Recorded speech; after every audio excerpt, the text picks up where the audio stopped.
Hello বন্ধুরা, সবাই কেমন আছেন? আশা করি সকলে ভালো আছেন।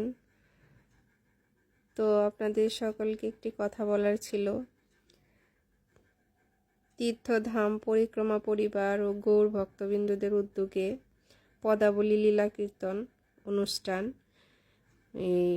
শ্রী শ্রী গোপালজি ও রাকড়া সাপাড়া চরশোলাকিয়া কিশোরগঞ্জ অনুষ্ঠিত হতে যাচ্ছে, প্রথম বার্ষিকী আর কি।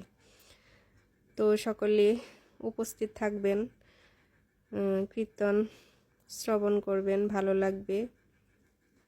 সকলকে আমন্ত্রিত করছি, আসবেন, ভালো লাগবে।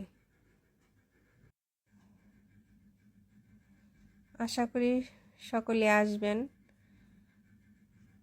হরিনাম সংকীর্তন শুনবেন, দর্শন করবেন।